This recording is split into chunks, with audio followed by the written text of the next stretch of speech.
मेरे दोस्तों बेलियो ते बुजुर्गो, सादक पट्टी चैनल वालों शायर नज़ीर सुल्तानी सलाम अर्ज करदा है ते सादक पट्टी चैनल पेश करदा है दास्तान बहादुर जट्टी। मेरे दोस्तों, छोटे हुंदियां असीं अपने वड्डियां कोलों रात नूं जिन्ना चिर कोई कहानी सुन नहीं सी लैंदे, बात सुन नहीं सी लैंदे, सानू नींद नहीं सी आउंदी।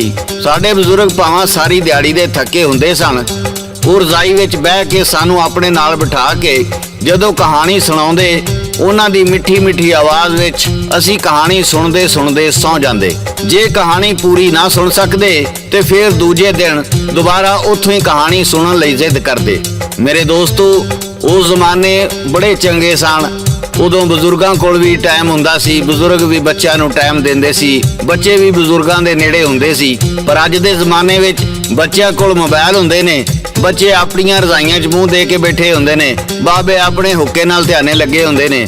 ਇਹ ਜਿਹੜਾ ਪਿਆਰ ਮੁਹੱਬਤ ਦਾ ਤੇ ਕੁਰਬਤ ਦਾ ਰਿਸ਼ਤਾ ਸੀ ਉਹ ਦੂਰੀਆਂ 'ਚ ਵਟ ਗਿਆ ਹੈ। ਚਲੋ ਕੋਈ ਗੱਲ ਨਹੀਂ, ਅਸੀਂ ਇਹ ਕਹਾਣੀਆਂ ਤੁਹਾਨੂੰ YouTube ਦੇ ਜ਼ਰੀਏ ਸੁਣਾਉਂਦੇ ਹਾਂ ਤੇ ਆਉਂਦੇ ਹਾਂ ਅਸੀਂ ਹੁਣ ਅੱਜ ਦੀ ਕਹਾਣੀ ਵੱਲੇ।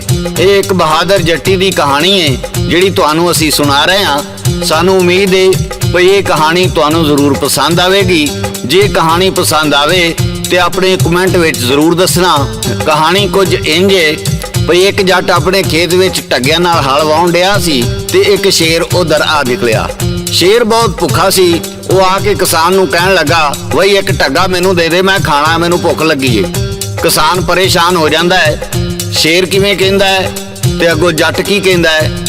ਇਹ ਪੇਸ਼ ਕਰਦੇ ਨੇ ਲੋਕ ਦਾਸਤਾਨਾਂ ਦੇ ਬਾਦਸ਼ਾਹ ਸਾਦਕ ਪੱਟੀ ਬਾਗ ਮੋੜ ਵਾਲੇ। ਰਿਕਾਰਡ ਕਰਦੇ ਨੇ ਲਾਲਾ ਜੀ ਤੇ ਇਹ ਕਹਾਣੀ ਲਿਖਦੇ ਨੇ ਸ਼ਾਇਰ ਨਜ਼ੀਰ ਸੁਲਤਾਨੀ। ਇੱਕ ਜੱਟ ਸੀ ਖੇਤ ਆਪਣੇ ਨੂੰ ਢੱਗਿਆਂ ਦੇ ਨਾਲ ਵਾਂਦਾ। ਸੁਬਾਹ ਦੀ ਠੰਡੀ ਹਵਾ ਸੀ ਚੱਲਦੀ, ਗੀਤ ਖੁਸ਼ੀ ਦੇ ਗਾਉਂਦਾ। ਇਹਨੇ ਚਿਰ ਨੂੰ ਸ਼ੇਰ ਇੱਕ ਭੁੱਖਾ ਕੋਲ ਕਿਸਾਨ ਦੇ ਆਇਆ। ਸ਼ੇਰ ਨੂੰ ਵੇਖ ਕੇ ਜਰਦਾ ਯਾਰੋ ਦਿਲ ਬੜਾ ਘਬਰਾਇਆ। ਆਖਣ ਲੱਗਾ ਸ਼ੇਰ ਵੀ ਜੱਟਾ,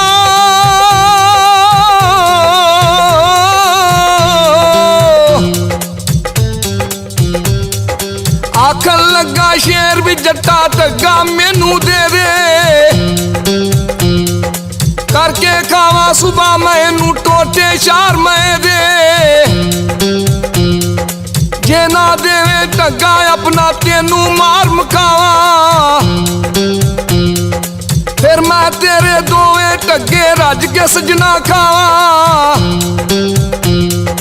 ਆਖਣ ਲੱਗਾ ਜੱਟ ਵੀ ਡਰਦਾ ਜੇ ਤੂੰ ਢੱਗਾ ਖਾਵੇਂ। ਲਿਆ ਦੇਵਾਂਗਾ ਮੈਂ ਘਰੋਂ ਥੋੜਾ, ਤੂੰ ਰੁਕ ਜਾਵੇਂ। ਇੱਕ ਢੱਗੇ ਨਾਲ ਹਲ ਨਹੀਂ ਪੈਂਦਾ, ਢੱਗਿਆਂ ਦੀ ਇਹ ਜੋੜੀ। ਲੈ ਆਵਾਂਗਾ ਗਾਂ ਮੈਂ ਆਪਣੀ, ਜਾਂ ਲਿਆਵਾਂ ਘੋੜੀ। ਆ ਕੇ ਸ਼ੇਰ ਤੂੰ ਛੇਤੀ ਆਵੀਂ।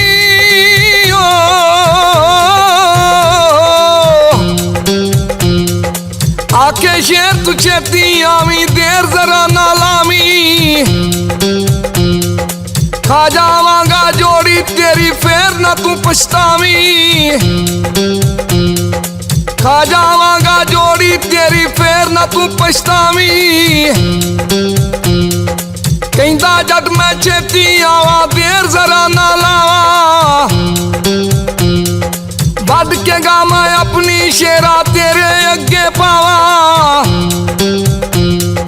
ਵੱਢ ਕੇ ਗਾ ਮੈਂ ਸ਼ੇਰਾ ਤੇਰੇ ਅੱਗੇ ਆ ਕੇ ਪਾਵਾਂ। ਮੇਰੇ ਦੋਸਤੋ, ਜੱਟ ਨੇ ਸ਼ੇਰ ਨੂੰ ਕਿਹਾ, ਮੈਂ ਘਰ ਜਾ ਕੇ ਤੈਨੂੰ ਗਾਂ ਲਿਆ ਦੇਣਾ ਵਾ, ਜੇ ਤੂੰ ਢੱਗਾ ਖਾ ਲਿਆ ਤੇ ਮੈਂ ਹਲ ਕਿਵੇਂ ਵਾਵਾਂਗਾ। ਸ਼ੇਰ ਕਹਿੰਦਾ ਠੀਕ ਏ, ਪਰ ਛੇਤੀ ਆਵੇਂ, ਮੈਂ ਬੜੇ ਦਿਨਾਂ ਦਾ ਭੁੱਖਾ ਵਾਂ, ਜੇ ਤੂੰ ਦੇਰ ਲਾਈ ਤੇ ਮੈਂ ਤੇਰੇ ਦੋਵੇਂ ਢੱਗੇ ਖਾ ਜਾਵਾਂਗਾ। ਜੱਟ ਡਰਦਾ ਡਰਦਾ ਘਰ ਗਿਆ। ਘਰ ਜਾ ਕੇ ਸਾਰੀ ਕਹਾਣੀ ਆਪਣੀ ਬੀਵੀ ਨੂੰ ਸੁਣਾਈ।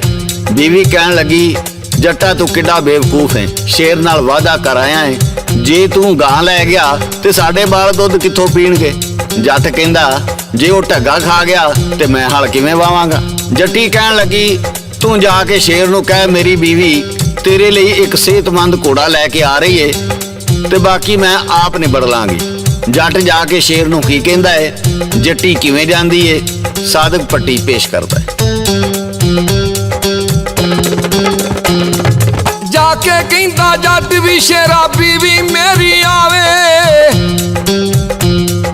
ਤੇਰੇ ਲਈ ਉਹ ਮੋਟਾ ਘੋੜਾ ਲਿਆ ਕੇ ਅੱਗੇ ਪਾਵੇ। ਜੱਟੀ ਨੇ ਇੱਕ ਪੱਗ ਜੋ ਬੰਨੀ ਦਾਤੀ ਹੱਥ 'ਚ ਕਰ ਲਈ,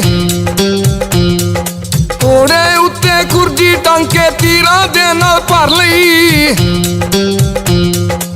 ਕਾਰਨ ਕਾਬੂ ਖੇਤ 'ਚ ਪਹੁੰਚੀ,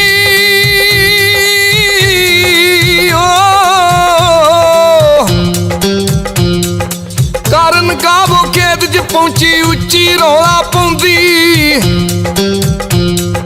ਕਿੱਥੇ ਸ਼ੇਰ ਚਾਰ ਨੇ ਜੱਟਾ ਦਾਤੀ ਨੂੰ ਲਹਿਰਾਉਂਦੀ। ਇੱਥੇ ਮੈਨੂੰ ਇੱਕੋ ਦਿਸਦਾ ਉਹ ਵੀ ਮਰਿਆ ਮੁੱਕਾ, ਹੱਡੀਆਂ ਦੀ ਇਹ ਮੋਠੇ ਬਣਿਆ ਉਹ ਵੀ ਸੜਿਆ ਸੁੱਕਾ। ਇਹਨੂੰ ਖਾ ਕੇ ਕੁਝ ਨਹੀਂ ਬੰਨਾ, ਚਾਰ ਹੋਵਨ ਤੇ ਖਾਵਾਂ। ਇੰਨੀ ਗੱਲ ਦੇ ਬਾਦੋਂ ਜੱਟੀ ਟੰਗੀਆਂ ਦੋਵੇਂ ਬਾਵਾਂ। ਡਰ ਕੇ ਸ਼ੇਰ ਜੋ ਅੱਗੇ ਭੱਜਿਆ ਪਿਛਾਂ ਨੂੰ ਮੁੜ ਮੁੜ ਵੇਖੇ। ਇਹ ਬਲਾ ਕਿੱਥੋਂ ਆਈ ਪੈ ਗਈ ਮੇਰੇ ਲੇਖੇ, ਇਹ ਬਲਾ ਕਿੱਥੋਂ ਆਈ ਪੈ ਗਈ ਮੇਰੇ ਲੇਖੇ।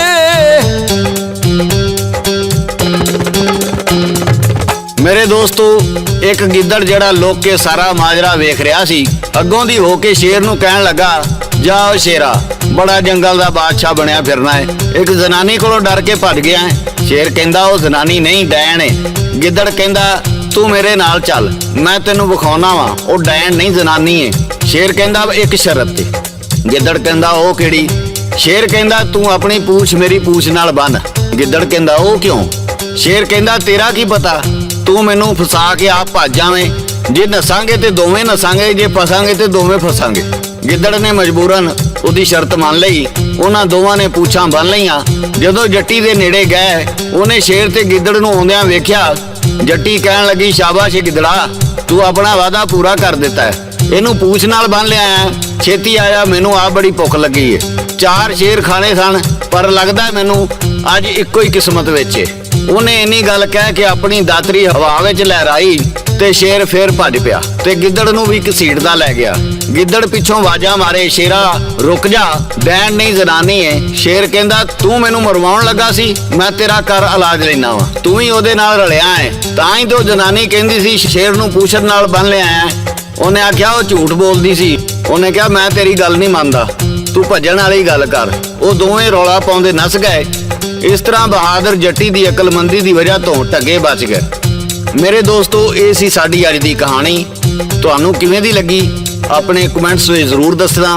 ਇਹਦੇ ਨਾਲ ਹੀ ਸਾਦਕ ਪੱਟੀ ਚੈਨਲ ਵੱਲੋਂ ਲਾਲਾ ਜੀ, ਸ਼ਾਇਰ ਨਜ਼ੀਰ ਸੁਲਤਾਨੀ ਤੇ ਸਾਦਕ ਪੱਟੀ ਨੂੰ ਇਜਾਜ਼ਤ ਦਿਓ। ਅਸੀਂ ਫੇਰ ਕਿਸੇ ਨਵੀਂ ਦਾਸਤਾਨ ਨਾਲ ਦੁਬਾਰਾ ਹਾਜ਼ਰ ਹੋਵਾਂਗੇ। ਉਦੋਂ ਤੱਕ ਅੱਲਾ ਬੀਲੀ।